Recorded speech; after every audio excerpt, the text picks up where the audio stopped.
It's 4 o'clock on Friday, and boy am I glad. Welcome to Taxi's Friday edition of our Quarantini Happy Hour. Woohoo! Yeah, baby. And thank you, fake audience. Thank you, fake band. And hello, everybody. Let's see who's in that chat room for this Friday edition. There they are. We've got Martin Gravel, Ian Shortle, Dan Weber, Bob Gunnerfelt, Akira Canyon, Rick Cabot Podmore, Boom, Nancy Kalel, Jesse J. Peck, getting ready to throw our first hurricane party of the 2020 season here in Myrtle Beach. So let's get the drinking started. I've been to a couple of hurricane parties in my day. Always fun. Nothing better to do when you're afraid of being blown off the planet than drink a lot. Hello, Darren Fletcher. Hello, Andre Stepanian. Terrell Burt. Hello. Michael and Yukareshki. Hi, guys. Richard Carr, piano. Michael McGraw. Darren Wilson. Ann House. Greg Carosa. Alex Dillon. Ariana. Let's see. Lou Lewis. Member Services, a.k.a. Liz. Great to see you today, Liz. Peter Rahill. Several of us were at the office today. Tony Salazzo. Dave Merkel. Darren Fletcher. Robert Orzachowski. Michael McGraw. Yeah, anyway. So, yes, we were welcoming a new member of the staff. Her name is Randy. Today was her first training day. She will officially join the staff, I believe, on August 10th. But she had a day off from her other gig, and we thought it'd be cool to have her come in and meet some staff members and do some training today. So that went well. Very nice young lady, eager to become part of our world, which we're happy about. Hello, Spiritual. I can't remember if I said hello to Michael McGraw already or not, so hello again. But yeah, we had, let's see, Angel was there, my wife Deb was there, I was there, Liz was there, Matt was there, and Randy was there. So wow, 6 of us today. Robbie Hancock, hello, sir, how are you? I was only there for like 3 hours, but man, oh man, it was hot when I got there. It was like 101 degrees. I got there at 10 o'clock this morning. When I left, it was 107 degrees, and then I had to drive to Woodland Hills to pick something up at a little market, and it was 108 degrees in the parking lot there. Very, very warm, to say the least. Wow, Liz says it was 108 when they left. Yeah. Are you doing green screen background with my t-shirt? No, it's my imitation of Hermit the Frog, or Kermit the Frog. Hermit the Frog, rarely seen, always hiding. I'll tell you what, it's so hot outside today, I actually just stuck a hose down a gopher hole to make sure my gophers were well watered. Oh, man. The tomato plants seem to be enjoying the heat. And the one that I transferred out of the pot into the ground yesterday looks like it's taking root and doing well. Hello, Jesse. 66 here in Monterey Bay. Boy, are you lucky. What I wouldn't give for 66 degrees today. But, you know, it's a dry heat. Hello, Pete Mason.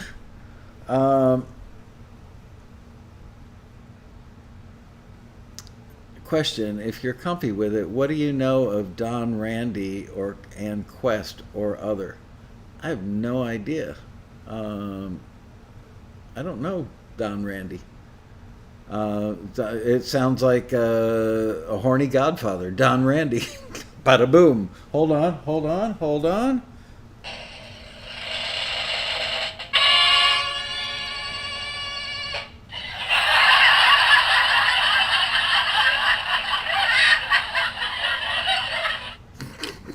Somebody loves me.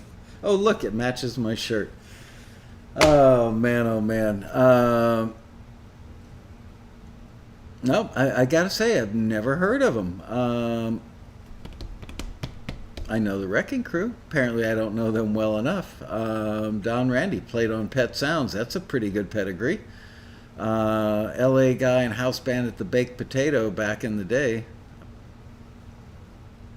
You thought laugh tracks went out with the 70s? Well, pretty much everything I do on the Quarantini Happy Hours probably went out with the 70s, but we're loose, you know? 75 here in Sydney. Sydney, BC, as in British Columbia.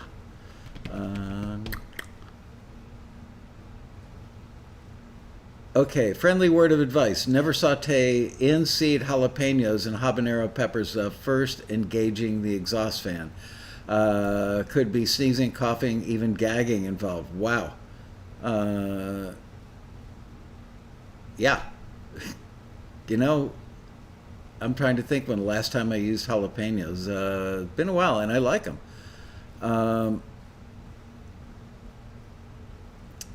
Or this is my tribute to Elizabeth II, who often wears green screen stuff so the visual effects wizards can have fun. Elizabeth II was a wild woman, so I'm sure they had fun. Carol Kay. Everybody knows Carol Kay.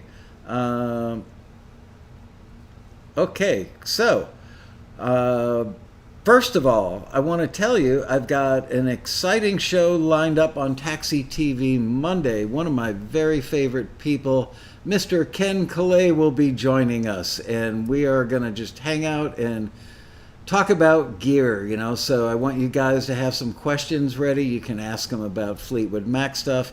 He co-produced Rumors, he co-produced Tusk, he co-produced Mirage, in the live album. He's a great engineer. He's also the dad of Colby Calais and produced a couple of her records. And just a lovely, lovely man. I really love hanging out with him. I called him yesterday and we ended up hanging out on the phone for like an hour, and we spent a big chunk of the time talking about gear. It's pretty funny. Also, want to let you guys know, seriously, you need to open every one of the listing emails you're going to get from us Saturday, Sunday, Monday, and I think Tuesday as well. Not that you shouldn't open them every day anyway, but we just got 11 requests in from a music supervisor working on a $2 million budget independent film.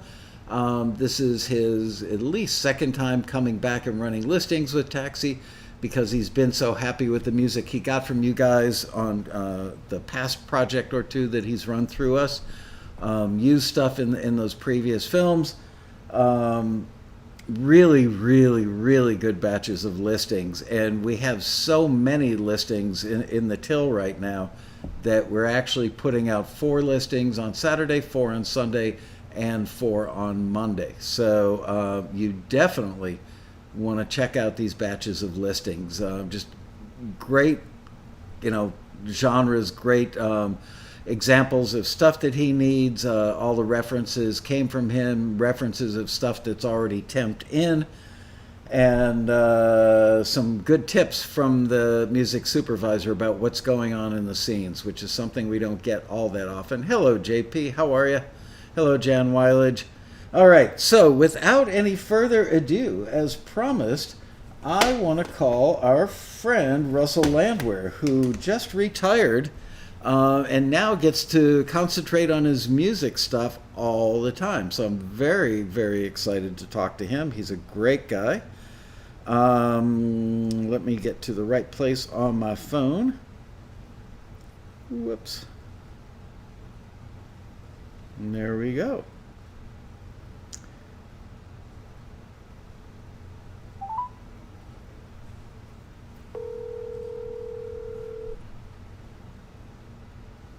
This is Russell. Hey, Russell, it's Michael. How are you, buddy? Pretty good, man. How you doing? I'm doing great, other than roasting at 108 degrees out here. Yeah, I heard it's kind of uncomfortable for you guys. I mean, I'm sitting in like 80 degrees right now. Nice. Well, you know, we're used to the hot summers, especially around July, August, September. But, you know, it's a dry heat. I've got to say, I would rather have 107 dry heat than 90 in Miami with humidity. I know what you mean. That. Yeah, even here when I go out for my morning walks and it's like 75 degrees, but the humidity is like just oppressive. I'm dripping and sweating. I'm like, man, do I really want to live in Ohio? Well, it's pretty much anywhere in the country, you know, when you think about it, other than like Arizona is dry, Southern California is dry. I can't think of anywhere else. I mean, Yeah. Yeah, I used to live in Miami, and I just remember being, you know, my shirts being soaked before I even finished pulling out of the driveway on my way to work every morning. Oh, yeah. So well, that's because when you were in Miami, that was a long time ago, back before they invented air conditioning. yeah, well, you know, my first year in Miami, I was a freshman at the University of Miami, and my dorm, which was called Mahoney Hall, it was a guys-only dorm, had no air conditioning.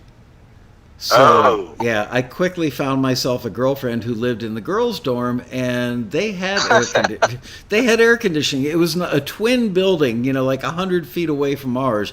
They got the air conditioning. We didn't. That would probably be a class action lawsuit today. Yeah, that's true. Well, most dorms nowadays, like the multiple floors are like one floor is guys, another floor is girls. So they evened that out now. Yeah, I've even seen some dorms where it's co-ed, where they actually have guys and girls sharing suites. It won't be like a guy and a girl sharing a room, but, you know, like two girls in one room, a connecting bathroom, and then two guys in the next room, which would seem a little awkward for the bathroom situation, but hey, whatever, you know, I'm old, I don't get that stuff. Yeah. So Russell, dude, you just retired, and I am so happy for you. Tell everybody what you did and how long you did it for. Well, thank you for being happy for me. I'm really excited for myself as well because I worked for the man, AT&T, as a lineman, and you educated me that's actually what I was, Wichita lineman and all that kind of stuff. But yeah, I did that for like 24 years, 8 months, and some odd days, I think, something like that. And due to the rule of 75 and the fact that the company offered extra money if we would retire, and I crunched the numbers, and I was like, oh, heck yeah, you know, I'm out of here, dude. I'm done working for the man. And not that it was a bad job.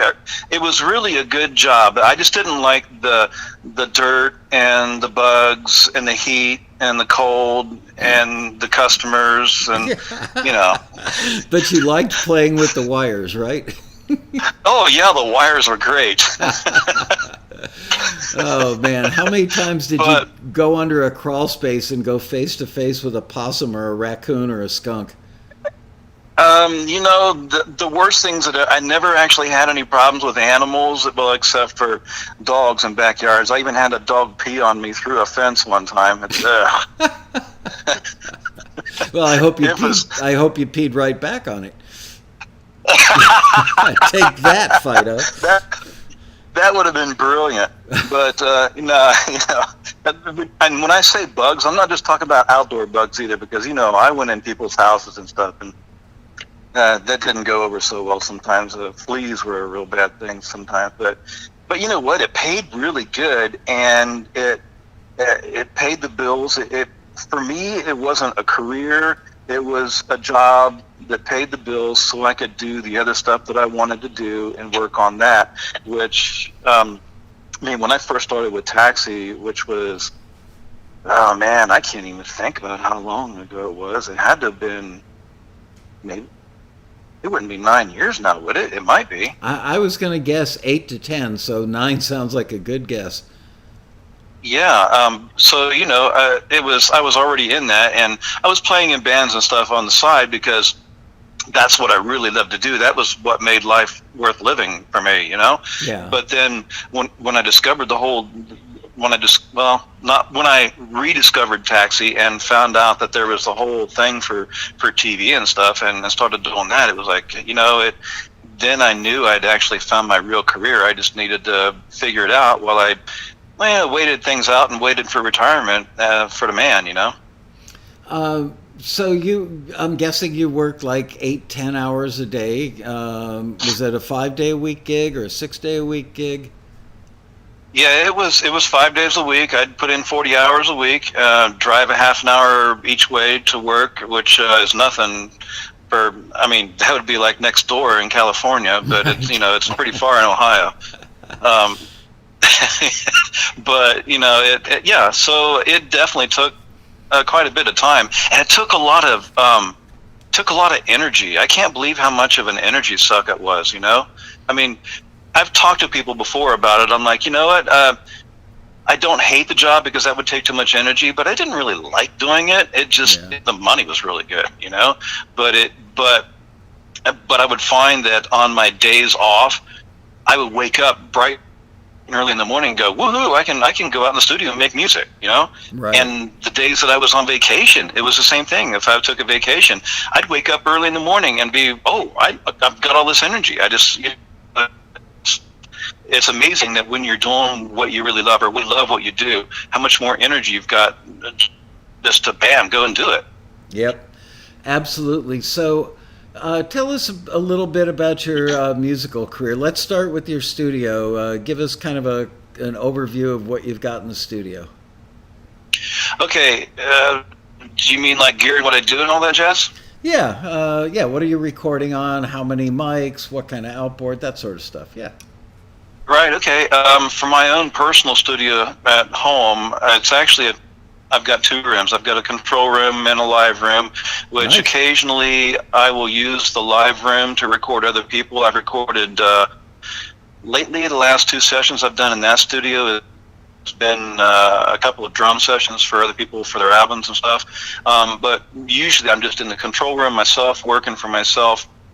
Um, and most of everything that I do is virtual in the box. Right. I run a Windows machine, Mo2 interface. I use Ableton.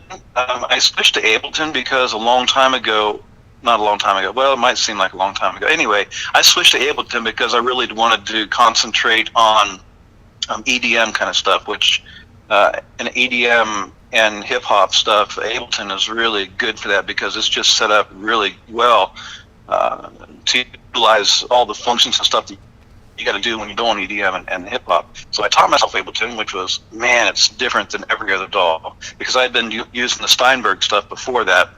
So it took a lot to wrap it around the other way. So that I do all my composing in Ableton. But as far as outboard gear goes, as far as mics and stuff, man, my favorite mics are the SM57s Yeah. because I do a lot of acoustic hand percussion in the stuff that I'm doing, and the SM57s they're just so smooth on that. You know what I mean?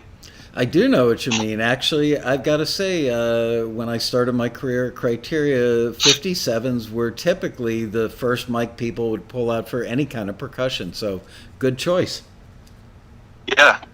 Now there are some times when I do pull out some of my Gauge mics, which Rob used to be involved with Gauge, but he's not involved with Gauge anymore. But Right. they were real good at putting out a very well priced. They still are. They're very well priced and really good quality product for the price that you're paying for them. So I do have a few Gauge mics that I use as well. And actually, maybe you don't know this. My son, Rick, he is a phenomenal percussionist, and I've actually brought him in on collaborating with me to do some work and do some percussion stuff, and we have actually signed some cues to the library. So I'm kind of trying to steer him toward the stuff that makes money and is fun to do. How old is he? He is almost 20. He's 19 right now. He'll be 20 this year. Wow. Can you imagine getting a start in doing film and TV stuff at that age? By the time he's your age, he will be, rolling in dough already. Yeah, he'd be a multimillionaire if and I kind of think, I mean, it's not really his focus Yeah. because he's doing other things at the same time, but he's really good at it. And if it was really what he wanted to do and he had the same, I don't know what the word would be, but if I'm looking back at it from my point of view, as if I still had if I had the kind of support that I'm giving him, if I'd had it at his age, doing what I'm doing now, man, I would be retired from music as well at this point. Maybe not really. Yeah, I mean, I don't think any of us ever really retire from music. It's the kind of thing that either you are or you're not, and if you are a musician, a real musician, not somebody who just tinkers around a little bit on a piano every now and then, but somebody who actually, if you're at the level where you're writing or composing, you probably never get rid of that. It probably stays with you for your whole life. Oh, I agree. It's the kind of musician that when you are listening to the radio, you're not doing it for entertainment. Well, you want to do it for entertainment, but you can't. You're listening to the composition. You're listening to the way they work their lyrics. You're listening to the way the song was produced, the way they put everything together, the way it was mixed. Your brain just never stops working. It's a curse and a blessing because it kind of goes both ways, but it's very cool. Yeah, I think it's hard for all of us who take this stuff seriously to not put our producer hat on or our analyst hat while we're listening to music. Even last night, as I've mentioned on the show lately, Deb and I have been binging episodes of the TV series Outlander, and Bear McCreary, who I think is an excellent composer, did the music on it, and I almost fell off the couch the other night. I think it was 2 nights ago. Deb said to me, because it's a time travel thing and it bounces around between mostly Scotland, but right now they're in North Carolina. They've been in Boston, and Deb noticed how they take the theme of the series, but they've got a Scottish version of it. They've got now like an Americana version of it for when they're in North Carolina just before the Revolutionary War. So the fact that my wife, who works at Taxi doing all this admin stuff, really isn't very involved with the music at all, but she's now noticing those nuances, and I think that's great, but a blessing and a curse. Right, yeah. Man, that's wild. How cool is it to be able to have a conversation like that with your wife? I think it's cooler that she does. She's like, yeah, I believe that. Yeah, she looks like, you've ruined me, Michael. Yeah. She's like, what have you done to me? Yeah, I wish that I could only listen to music on a purely recreational level, but that was gone, by 1975. Oh, well. Yeah. Occasionally I do. If I get extremely liquored up, I forget to listen to the music, and I'll enjoy it. Oh, man. Any idea how many libraries you've got music in at this point?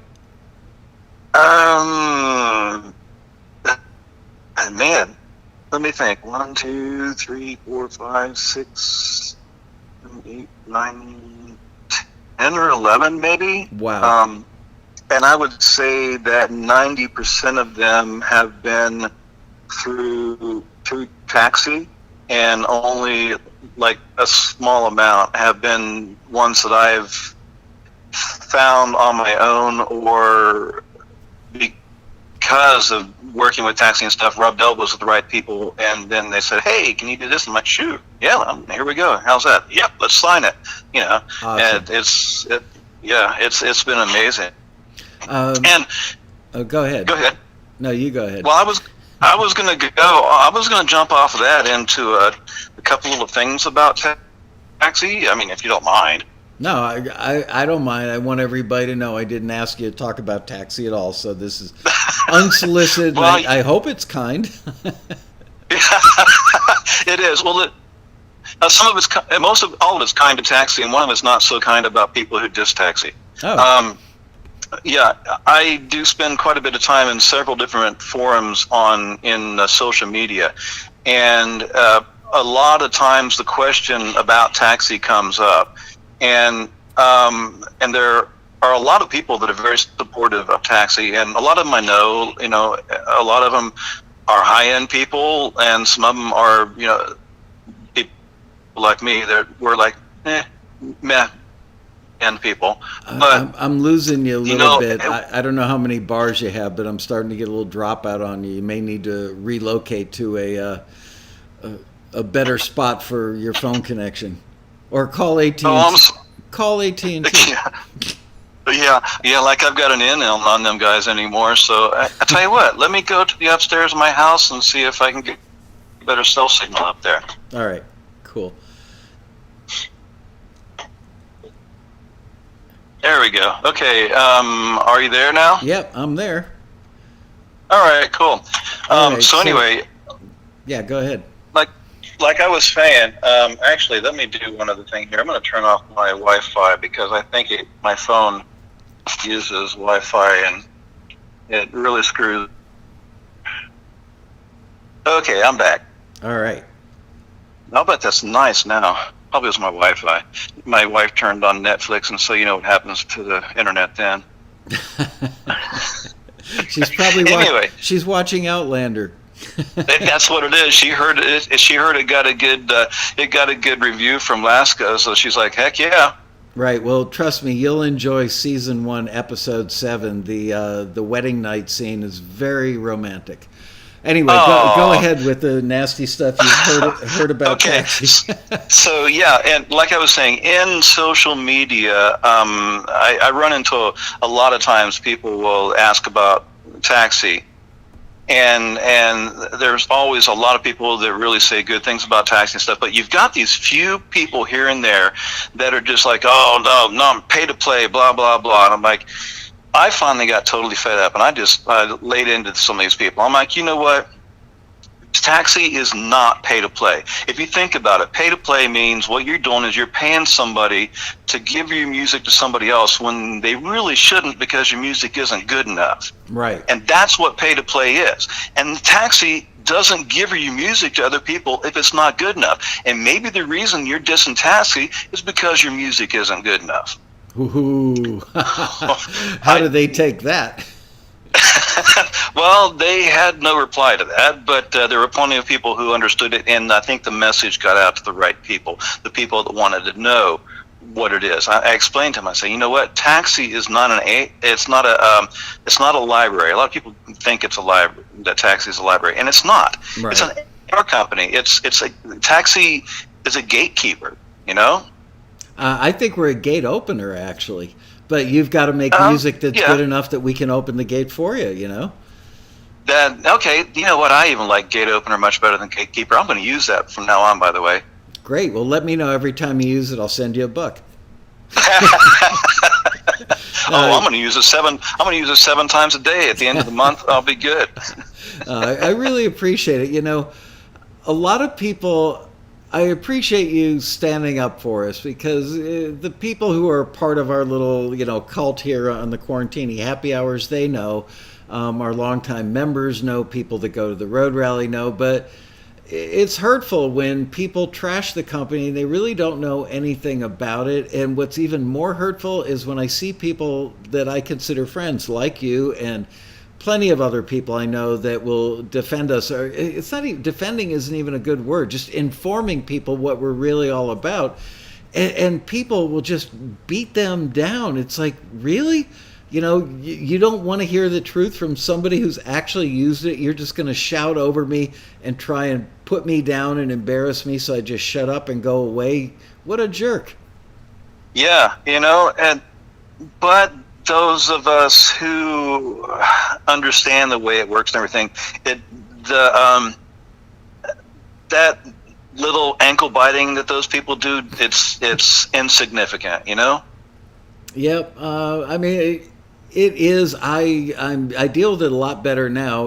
I've been dealing with it for 28 years. I remember like the first 5 to 10 years, every time I saw one of those, it would keep me up at night because First of all, it loses customers for us. Second of all, it lives online forever.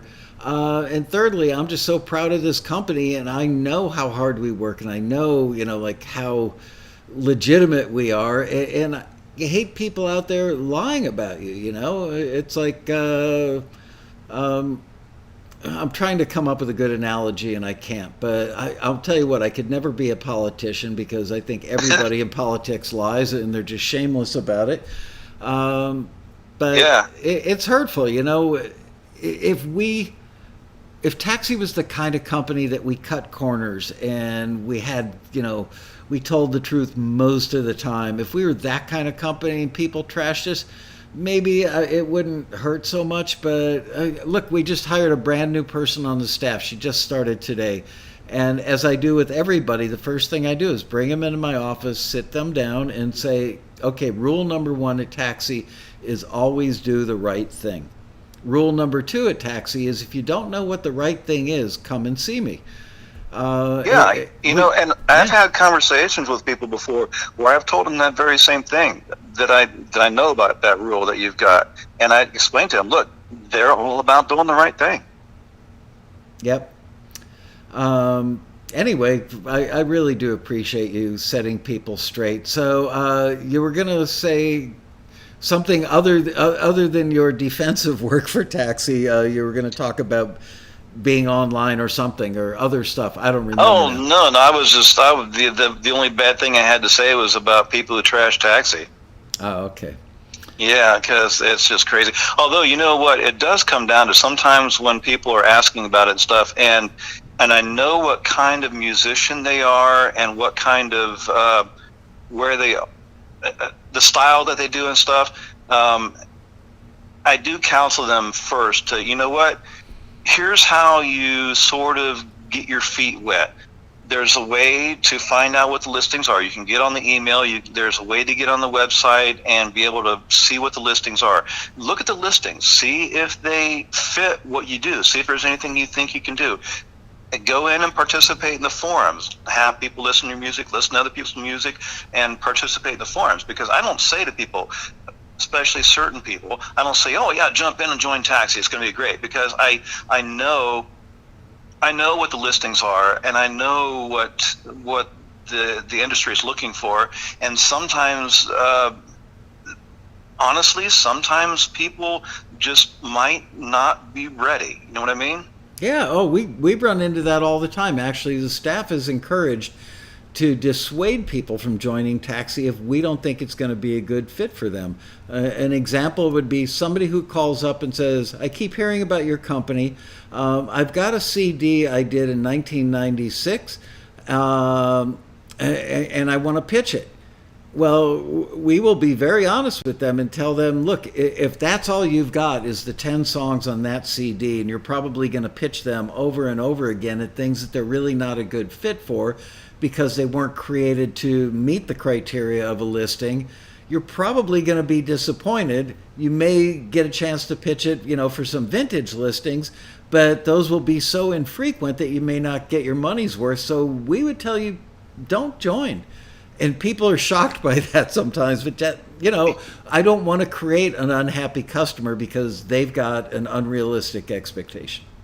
Yeah, and that comes down to your rules. Do the right thing. You know, what's the right thing to do? The right thing is not to lead somebody on and say, "Oh yeah, go ahead and join it. We'll find some place for your music." You don't do that because you got to be real with people and honest and be real. Just have integrity. You know what I mean? And there are so many out there that just don't have integrity because they're screwing people over, and it's just sad to see. Yeah, I know. Yeah, I've got personal knowledge. I've been given personal knowledge by people who have worked at some of the companies that have tried to compete with Taxi. And they flat out told me that the companies would make up listings.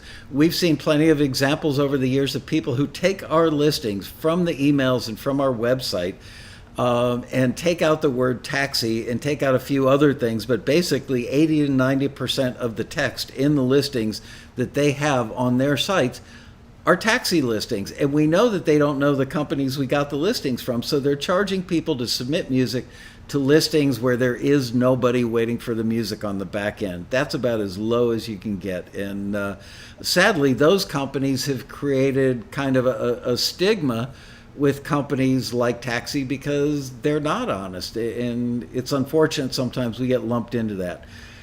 Yeah, because those other companies, they try to they try to say that they're in the same category of company and doing the same kind of thing, but in reality, all they're doing is scamming people based on the taxi model. Right. Yeah, we just actually found out there's somebody in South Africa as we speak who is claiming to be a division of taxi, and they're getting people to join their thing with people, probably some people believing that they're affiliated with us. And they actually spelled on their website, we're a division of taxi, Devision, Devision. Oh, well. Maybe all they missed was the L, be the devilision of taxi. Very good. So, hey, can I talk about something here? The 5-year plan. Absolutely, I would love for you to talk about that. Okay, my 5-year plan actually ended up to be about 9 years long, but I'm always kind of a slow starter and a careful kind of guy. Basically, and for the benefit of people, what I'm going to do is reiterate what the 5-year plan is when it comes to taxi or anything else you do in this kind of thing. It's basically diving in, learning as much as you can, seeing how far you can go, how much you can do, how much you can improve your craft. And at the end of 5 years or so, you've got to make it, you don't have to, but that would be a good time to make a decision to see where you used to be, where you're going to be, how well it's working for you, and if you think you can keep making a go of it. I mean, does that seem right to you? Yeah, absolutely. Some people get lucky in the beginning and progress further faster. Other people are a little slower, but 5 years I think is a good average, and I think that's where I think it was maybe Matt Hurd or John Mazet that came up with the phrase the 5-year plan, and I think your characterization of it is very realistic. Yeah, along with Dave Walton and a few other people, they were all talking about that and how that worked. And I think you've actually even got a couple of videos up on YouTube with people who have talked about that 5-year plan. But here's how the 5-year plan worked out for me over 9 years. Okay. Actually, I think I've been getting royalties now for 6 or so years from stuff being on TV. Yeah. For me, what it was is diving in, seeing my progression over the time that I've been learning from the taxi forums, learning from the listings, getting signings in libraries, writing for the libraries, continuing to rub elbows with taxi members and my peers in this industry. And over the course of a little bit more than 5 years for me, but still, I realized that when I was crunching the numbers here recently, when I became retired, and the man gave me the offer, I crunched the numbers, upside, downside, everything, every possible scenario and everything, taken into consideration, 401ks, IRAs, taxes, early withdrawals, all that kind of stuff. I crunched all those numbers, and what it came down to was the fact that I know I currently have extra income. I mean, that's what it was before, but I have a significant amount of money coming in from royalties from stuff on TV, and I know what it takes because of what I've gone through with the whole taxi university thing that includes the forums and the listings and all that I know that I've got the skills, and I know that I have the knowledge of the industry, and I know that I have all this behind me and going, and all I've got to do is put in the time, which now I've got the time to do it. And that for me, that time from when I first started in the forums, which is much longer than my taxi, well, not much longer, about a year longer than my taxi membership, the time that I started putting in the forums and learning and being a taxi member, changing my direction of music, and then doing submitting to listings and getting the signings, and then getting the placements, and then getting more placements. I know what it takes, and I realized how to get there. And that's when I was crunching the numbers and looking at it, and I'm like, you know what? I can do this. As a matter of fact, I know with the time that I've got available to me now as a retiree, that now I can actually totally involve myself in my true career of making music, and not just making music, because I work for a studio in Dayton until I'm a head engineer down there, and Oh, wow. that's income now. The stuff I'm doing for for TV, the music I make for TV, that's income for the future. Right. But I know because of the time that I put into this, that when it came down to it, I'm ready to go. Everything is in place. I'm good to go. I feel very good about it, and the future's so bright. I got to wear shades. You've also been really good at building a network. I see you at the Road Rally frequently. We know each other pretty well at this point, and I've watched you. You use the methodology that was explained to me when I first started going to Nashville, which is go in with your head low, be humble, keep your mouth shut, your ears open, and you'll learn something and people will accept you. Well, that's how I see you operating at the Road Rally. You don't walk around going, hey man, listen to my music. I'm the greatest thing since sliced bread. You've walked around with humility and like, hey man, I'm here to learn, let's have a beer. And over that beer, you've built a network and you've learned from people like Matt Hurt and Dave Walton and John Mazzei, the first line of successful taxi members, I guess, the founding fathers of successful taxi members. Right, yeah.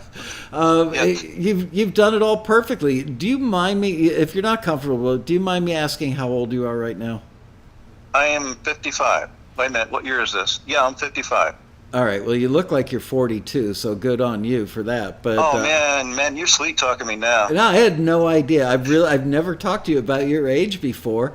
And you don't look 55, but then again, maybe I'm so old that anybody who's not my age looks that much younger. I guess it's all relative. But think about that. I don't know what the average lifespan is of a male in the United States, but I would guess it's around 80 years old right now. No, I'm gonna live forever. There you go, typical musician.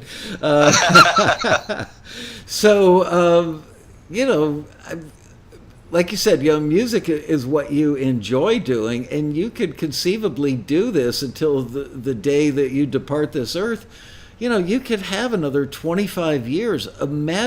Remember when I did the thing on stage with Chuck Schlachter, who's a certified financial planner? Yes, I was actually, during all this, I was actually thinking about that, yeah. Yeah, and we made up a mythological taxi member who started out with zero income the first year and maybe 1,000 the second year, whatever it was. It was pretty realistic. And there, it took a period of 30 years for this imaginary taxi member to get to the point where they were generating $100,000 a year. But it's cumulative over time, and somewhere actually on this messy desk of mine, I've got the sheet printed out. But basically, he did a spreadsheet that projected that with a very realistic arc of income, which was substantiated by many of our successful members, that you could retire with $1.6 million in the bank just from doing music over a 30-year period. But as we've both said, when you're a musician, you never retire. When you're a composer, Right. You never retire. You just keep going. And one of the ways I like to look at it is it's like a freight train. You load it up with all these freight cars and you put all this energy in it, and you don't get very far very quickly in the beginning. But that momentum that you create sort of helps push you along as you keep putting energy into it until you get to a point where you're just screaming down the tracks, because you put all this energy into it. And at that point, you don't have to put as much energy into it. And you can continue to keep that train going at 80 miles an hour down the railroad tracks, Absolutely. At some point, you're like a truckload of gravel rolling downhill with no brakes, because after a point, you've built such a big network that you're getting more requests coming directly to you from library owners that that you can't actually do all the projects that are laid on your doorstep. I get that a lot. I get so many briefs from so many different libraries that I have to pick and choose. I'm like, what fits what I'm best at, or what am I tired of doing and I want to switch to something else, that kind of thing. It happens a lot. And for people who get multiple libraries that they can write for, it's a common thing. And it's a good thing. It's frustrating because you want to do them all, but you can't do them all. You have to pick and choose, and you have to focus on where your best leverage is. Right. Absolutely. Take your best shot first. Yeah. How I think it was Cass McKenty that asked like 10 minutes ago in the chat room. How did you first learn how to do cues versus songs or other forms of music? I learned in the forums. Wow. By rubbing elbows with people in the forums, what the difference was between cues and all that. Although, trying to think, yeah, in the forums and also on the stuff that you've put out there with Taxi TV and all that, right. Because you've been doing Taxi TV forever. Yeah, not 11 that I'm years. saying anything about But I think that's where I learned what the difference was between cues and songs, and it just clicked for me doing cues. That it was learning the structure of it. Like Casey Hurwitz, he teaches a class at the rallies on song structure and that, but he also gives a nod to things that have to do with cues, which are completely different. Like an A thing or an A thing, something like that. Right, that first one is where you go when you're past being an alcoholic, you go to A. That's right. That's when you graduated. But right. I mean, for people who understand the ABC, all that kind of stuff and songs, then on top. What we're talking about is basically learning that a cue is a certain section, and also you don't put too much stuff out there that's going to get in the way of dialogue. But I learned this through the forums. That's where I learned most of the stuff, was through the Taxi forums. Yep. I've been saying it for many, many years. That forum is like a living, breathing document that doesn't go away, and it only gets better with age. Because as people learn more and they contribute more, the information becomes deeper and richer. Whereas I find that social media, it's more ephemeral. It's like here 1 minute, gone the next. Whereas the Taxi forum, you can always find a deep well of information on virtually any subject you would need to do film and television music, which I'm very proud of. I hope that's one of the great legacies of Taxi.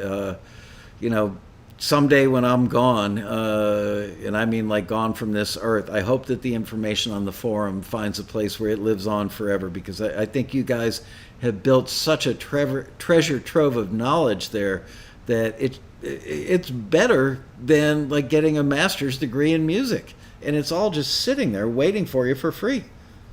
And the reason that the thing that makes it better is that a master's degree in music is a whole lot of theory and a whole lot of in the head kind of stuff. But when it comes down to the information that's available on the forums, it's practical. It's real world. It's people doing real things and talking about real things and listening to real music and critiquing real music and improving their real music. Yep. Yeah, and you can hear what they're talking about because so many people will put links up to the music, so it's great. Somebody asked a few minutes ago, how many cues were you doing a week when you're working, and how many are you doing now that you're retired? When I was working at my peak amount of cue time, I was doing anywhere from 3 to 10 individual cues with, there would be alternate versions of each one when I would do them. So it would be anywhere from 3 to 10 per week. Wow, while you were working? That was when I was working, yeah. Wow. And my wife never saw me, and if she saw me in the house, she'd say, "Get your ass out in the studio and make music." Wow, you should clone her. I know a lot of Taxi members that would love to have a spouse that felt like that. She's the best. Now that I'm not working for the man, I'm actually probably about at the same numbers, because like I said, I picked up the gig of head engineer at a recording studio here in Dayton, so I'm pulling down quite a few hours of recording sessions in Dayton, mastering and mixing and recording. Actually, I do the mastering at home. Don't tell anybody because I like my home studio sound better. I won't But tell. I know my stuff and I know how it sounds. That's why I always master at home. But so I've been pulling down a lot of hours. The hours that I'm not there, I am working here at the studio.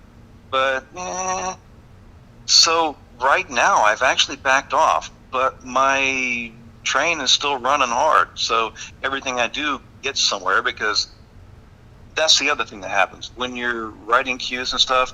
And I think you've talked about this before in the past. When you do a whole lot of volume, a lot of the stuff, especially early on, is going to be like crap. And honestly, when I go back and listen to the stuff, I'm thinking, oh man, 40% of the stuff I did was crap. And actually, some of the stuff I thought was crap actually got used. Go figure. I hear that all the time. Yeah. But but there comes a time that as you go, you sort of learn what not to do, and so your leverage becomes greater because the cues you do make are, you're no longer doing the things wrong. You're doing the things that worked and the things that were right, and you have a better feel for how to listen to what you got to do, what you got to make. But I haven't changed my output. My output right now is exactly the same, and I've only been retired for 2 weeks. Oh, right wow. now. Man, you're a babe in the woods in the retirement scope of things. Right? Yeah, I'm still enjoying jumping in the pool every day. Wow. Man, only 2 weeks. Yeah, I'm pretty sure. Wait a minute, what is today? Today's like the 31st, right? Yep. What's 17 plus 14? 31. Yeah, there you go. It's been 2 weeks today. Wow, congratulations. So, yeah, thanks. I'm still working on getting my new schedule under control. Now, the other day I sat down and I started working out when I can work in the studio at home, when I can work in the studio in Dayton, and I put on all the time. So I'm like, okay, we'll work on the time. So I added it all up, and it was like 60 hours. I'm like, what? I'm retired. I can't work 60 hours. Yeah, it's got to be a good thing for your clients in the studio in Dayton that you've become so good at doing instrumental cues that you're probably way faster now than you were 10 years ago when you started down this path. And that saves your clients money and gets them a better end result as well. Oh, yeah, it definitely helps, because when you've got the skills and you can do the quick bada bing, bada boom to just dial things in really quickly, it really helps them. And yeah, there's also other tricks you can do with the recording software and everything, where you can save one person's settings and just next time they come in, you just bring them up and you're good to go. It's not like you've got to. Man, I remember back in the old days when we used to have to write down and take a picture, or write down all the settings on the board. Yep. So you could bring up that mix or bring it up again for them the next time. You don't have to do it anymore. Everything is much more efficient. Yeah, we always kept a Polaroid camera in the studio, and every night, back when I was still an assistant engineer, that was one of my jobs, was taking pictures, and you had to make sure that you overlap the shots, because you would literally take Polaroids of the entire console. You had to get the shots close enough that you could actually see the numbers, where the settings were. So yeah. I would say probably like on a 48 input MCI console that didn't have automation, it would probably take about a half an hour to shoot, and probably somewhere around 20 to 25 different photographs. And then you would rubber band them together, and then label them with a piece of masking tape or a grease pencil to say what day of the, July 31st, 2020, Eric Clapton. So you could just keep them all in a shoebox, and if you needed to go back to something, and put the song title on there. Automation is just mind-blowing. No. I can't wait to be able to use it someday. Yeah, I can't imagine. And I heard you got Ken Calais coming up, and he worked on Rumors, didn't he? Yeah, he was co-producer on that, and probably the main engineer as well. Yeah. Yeah, I can't imagine in those days of having to pull stuff back up and do it, And you listen to those too, and people sang in tune back then. You didn't have to auto-tune them. Right. What a treat, huh? Yeah, I know. I've got friends that are all they do is tune vocals for a living. Literally, I know a young woman who's probably around 30 years old, and for the last 6 or 7 years, that is literally all she does is go, song to song, record to record, studio to studio, and she is a professional vocal tuner. And a producer working on a big record will bring her in and stick her in a little production room and have her tune vocals so that they can keep the momentum going on the rest of the record, which is really smart, I think. That's really cool for the right person. But you Yeah. know what? To me, that seems more like being on an assembly line at a factory, which I do not want to do. Yeah. Yeah, she found her niche and she enjoys doing it. She says she loves the challenge. She's actually a concert violinist by trade, and Whoa. and she was playing a session. I believe it might have been on a Shirelli thing. She was in the string section, and happened to come in for a playback and asked what something on the screen was, and Rob or whoever it was said, "Oh, that's Melodyne. Oh, what does that do?" And he showed her, and she just became infatuated with it and turned herself wow. into a specialist. Yeah. How many cues do you think you have in various libraries now, altogether? A little over $1,000 or so. Wow. Yeah, they're working for me. Okay, that would include alts, Right. because it's hard to split that out, because I have a spreadsheet where I keep information on everything. I just sent in another 16 tracks today. That was 9 individual cues plus alts. I just sent them in today. It was really weird. It's the fastest I've ever got a turnaround on a publisher. I sent them in this afternoon, and about an hour and a half later, he messaged me back, "Hey, these are great. Thanks, appreciate it. We're also looking for this." Wow. So, I don't think I've ever asked anybody this in all the years I've been doing the Rally and Taxi TV. Oh, well, you're putting me on the spot now, aren't No, you? it'll be something you'll find easy to answer, and that is, how do you learn how to do alts? Which types of alts, and in different lengths, cut downs and alt mixes. Where do you learn that trade or that craft? That is a tough one. A lot of times when it comes to making alts and learning how to make alts, if you're early in making cues and sending cues in, a lot of times your alts will be no percussion. I mean, that's a no-brainer right there. You get rid of the percussion. If it still sounds good, that's an alt. Okay. Or there might be an alt that's all percussion, depending on the cue. And that's kind of a no-brainer. It's an easy thing to do. As you go along and pick up more libraries and stuff, they will specify what they consider to be an alt that they want to hear. Maybe I shouldn't say the name, and I won't, but he's a Taxi member. He's been on the Taxi panels and stuff. He's in Canada. He does a phenomenal job of letting people know what he wants the alts to be like. He and his crew. He has a whole crew working for him now, by the way. He's really stepping up the game. He's doing an awesome job. Right. But I think you know what I'm talking about now. I absolutely do. Yeah, and he's doing a phenomenal job of letting everybody know what kind of alts they want and how they would sound and how they need to be. There are different alts like bed, reduced, no percussion, drums only, things like that. As a matter of fact, I got him to add a drums only alt version, add a drums only alt option Yeah. to his library, because I had been noticing that a lot of the shows that I was writing for him, they had nothing but percussion in a lot of the stuff. I'm like, dude, you're missing out without taking percussion only alts, and so they added that as an option in their stuff. I've got to say, we've got 2 listings running over the course of this weekend, and both of them are percussion-based instrumentals. You could have other stuff in there, but very, very little of the other stuff. It's become an extremely popular thing, especially for TV commercials.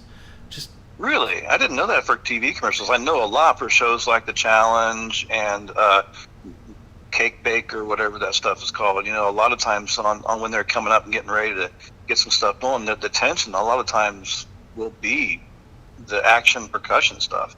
Yeah, I think the first commercial that made me keenly aware of how percussion could be used so well was a Land Rover or Range Rover commercial where some pretty lady, I think in Italy, walking through a village, and she drops a scarf as she's walking, and this guy driving a beautiful, sexy SUV picks it up and he drives it up a bunch of stairs in this quaint little village to deliver the scarf to the gorgeous woman. And that whole thing was this really cool beat. And I went, wow, there's nothing in there but percussion. That opened up my eyes, and now I spot it all the time. And I'm always curious if it was a full track where they just went with, the percussion stems, or if it was a track that was done just percussion only. But we get listings now probably, I don't know, 10, 15, 20 times a year where they're asking just for percussion. We've got 2 coming out this weekend, so watch for those, gang. Oh, nice. You know what? I'm going to be looking for those. Yeah. One of the shows that I write for, which is Vice, used to be on HBO. I think they've switched to Showtime or something like that. They are very heavy percussion, but normally, if you think about percussion cues, you're thinking big bombastic bangs and stuff like that and stuff going on. But it's not always that. I've noticed, especially with Vice, is that they're a lot of their percussion stuff, and they must have somebody writing. They must have a go-to guy. It's a lot of clickety pop backety things that are going on in between little segments and stuff. Yep. And I don't know if you've ever seen that, but I see that a lot with them. And then a lot of the things that they do are very, I think, ethnic, meaning different parts of the world and different styles all around the world. World music, ethnic music, world music.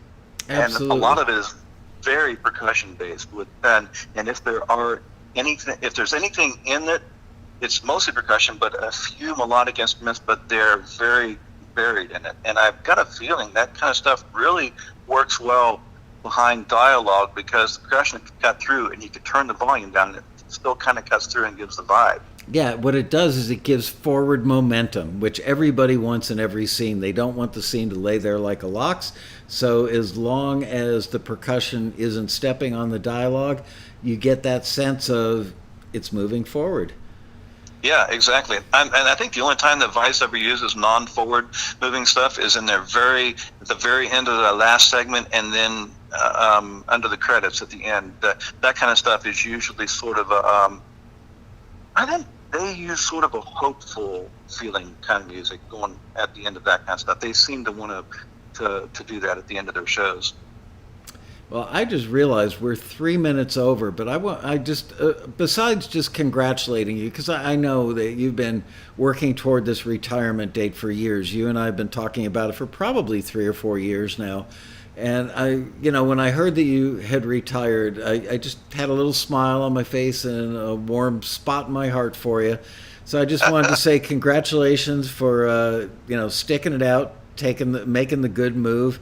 I'm proud of you, happy for you, and really appreciate you taking the time today to give over this great information to your fellow members in the chat room and anybody else who happens to watch this video. And also, please tell your wife that I'm grateful on your behalf and grateful on the behalf of other people watching the show that she's kind of created a mold for how supportive, whether it's a wife for a husband or a husband for a wife. Just having a supportive spouse is something that I commonly see among our successful members. So tell her I said thank you. It is so important. I'll pass that along, and I appreciate the kind words. And it's been really awesome to talk to you again. I love you, brother, and I miss you. I have, with this whole COVID stuff and all that jazz. But it's really great to have a conversation with you. Yeah, it's been great catching up with you as well. I miss you as well, and I guess I'll be seeing you at the 2021 Road Rally, hopefully. Yeah, hopefully the COVID's done by then, right? I sure hope so, man. I think we're all getting pretty tired of it. Yep. In any case, have a great weekend. Thanks for the update. Continued success to you, and I will talk to you sooner than later, I hope. All right. Thanks, Michael. Thanks, Russell. Russell Landwehr, ladies and gentlemen. Woohoo! Bye-bye. Well, that was cool. He's a really good guy. I'm sure you could pick that up. He's he gets it all right, you know. And he's a very precise guy. Russell's the kind of guy that I know him to be organized and precise. He's got, it's just like all the elements came together for him. So congratulations to him on the retirement. Thanks for hanging out on this Friday afternoon, you guys. Don't forget to check out all the listings this weekend. Seriously, they're a great batch. Don't forget to give us a like on this video. If you're watching the archive and you're not subscribed to our channel, please do so that you get alerts. We do this show, we do regular Taxi TV on Monday from 4 to 5:30 p.m. LA time. And we do the Quarantini Happy Hour every day from 4 to 5 p.m. Pacific time as well. So thanks for joining me. Thanks for hanging out. Have a great weekend, everybody. And I will see you on Monday for the awesome show with Mr. Ken Calais. I am so looking forward to that. Bye-bye from Taxi World Headquarters in beautiful Southern California.